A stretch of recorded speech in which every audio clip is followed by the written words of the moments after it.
ini produk kami Pak, rendang. Ya. Ya, sudah sertifikat BPOM MD dari 2018. Rendangnya benar-benar rendang, maksudnya rendang daging, bukan isinya 6 standar. Ukurannya semuanya sudah distandarisasi dari awal Pak. Termasuk juga jumlah bumbu harus berapa, jumlah dagingnya harus berapa gitu loh Pak. Jadi kami sudah menstandarisasi dari awal produk-produk kami. Lebih tepatnya kami mencoba membuat produk yang tidak berubah-ubah gitu ya Pak ya. Tidak berubah rasa. Kemudian nih produk kami juga mana nih? Oh ya. Ini rendang paru juga basah Pak. Pada saat itu bisa dibilang rendang paru yang beredar rendang paru kering Pak, hampir seperti dendeng. Jadinya dendeng paru ya Pak ya, tapi disebut rendang karena berbumbu rendang. Nah, kalau kami memang memutuskan bahwa kami akan menjual rendang paru basah karena itu tidak ada sebelumnya. Tidak dijual dikemas maksud saya Pak. Oke. Yang kami lakukan adalah kami mencoba menyajikan rendang yang sebenarnya Pak, yang biasa disajikan di meja makan di rumah gitu Pak. Jadi rasanya juga rasa rendang yang sebenarnya. Kami masuk pasar Amerika itu sebelumnya saya nggak berani masuk ke pasar Amerika Pak. Jadi berarti kami berani masuk pasar Amerika itu setelah kami punya sertifikat HACCP Pak.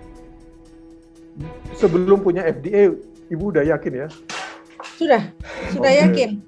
Karena saya yakin di Amerika itu masih tidak ada produk rendang Indonesia yang dijual di supermarketnya Pak. Oke. Berdasarkan hasil diskusi kami, tidak ada rendang produksi Indonesia yang dijual di supermarket. Yang ada rendang produksi negara kompetitor gitu Pak. Tetangga. Negara tetangga. Itu pun dalam bentuk bumbu saja. Oke. Jadi begitu kami punya sertifikat dan yang memang merupakan persyaratan utama dari pembuatan sertifikat register FDA. Jadi kami mencoba mencari buyer yang bisa lah Pak, yang bisa konsisten gitu ya Pak ya. Ya. Kami sudah dapatkan karena peraturan di negara tersebut tidak membolehkan untuk rendang sapi. Walaupun pasti kalau rendang sapi masuk sana bisa booming gitu. Wah iya. Apalagi ya. Jadi sementara kami masuk dalam bentuk rendang jengkol dan rendang kacang merah. Oke. Ini rendang jengkol sudah ditunggu Pak di Amerika Pak.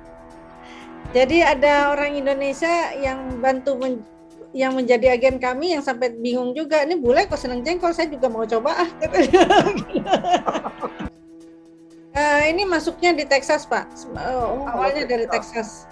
Mereka akan coba, tapi ini sudah dijual lintas negara bagian Pak. Jadi ini ada di New York, ada di Philadelphia juga.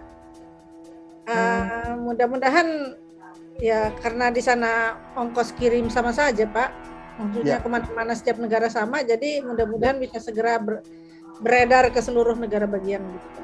Saya kemarin bayar agensi ya Pak ya, karena agen saya yang di Amerika menyarankan untuk pakai agen FDA gitu ya. Betul. Karena banyak keuntungannya juga. Karena nanti semua informasi akan lewat agen, nanti agen yang bantu ngurus begitu ya Pak ya. Betul. Tapi ada juga informasi bahwa itu juga bisa $0 kalau misalnya kita mampu mengurus diri sendiri gitu Pak. Oh ya, lamanya tidak lama Pak. Mereka menjanjikan hanya 2-3 hari bahkan bisa lebih cepat tapi tentu ada ini dulu ya Pak ya. Omong-omong dulu lah, diskusi awal gitu ya Pak ya. Iya, betul. Kemudian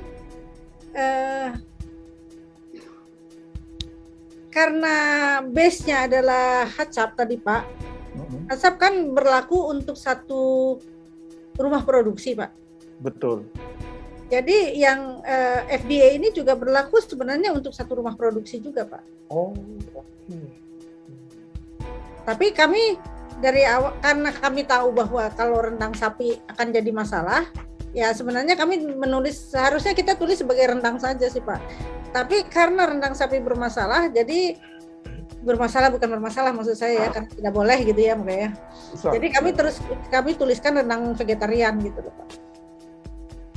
Terima kasih Pak kesempatannya. Untuk teman-teman UKM yang ingin masuk pasar ekspor, saya hanya bisa menyarankan bahwa kita harus sadar bahwa produk kita harus terstandarisasi, harus distandarisasi dari awal. Kemudian juga kita harus menyiapkan semua sertifikasi yang diperlukan untuk di pasar ekspor, terutama untuk makanan. Jadi kalau misalnya saat ini semuanya bisa PIRT, kalau misalnya saat ini semuanya tanpa PIRT juga bisa, tapi saya sarankan untuk kalau bisa semuanya dilegalkan menjadi MD, dimasukkan menjadi MD, izin edar MD walaupun makanan kering gitu ya. Walaupun sebenarnya MD BPOM juga tidak memaksakan untuk MD kalau untuk makanan kering, tapi ternyata MD itu diperlukan. MD izin edar MD juga berlaku untuk negara Eropa.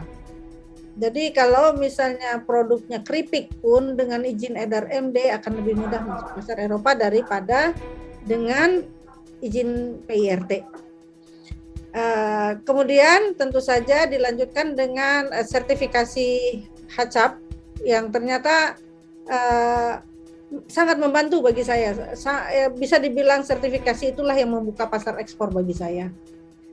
Selanjutnya kalau bisa dapat FDA number tentu akan lebih baik karena konon katanya mempunyai FDA number menjadi pembuka juga bagi izin-izin edar di negara lain.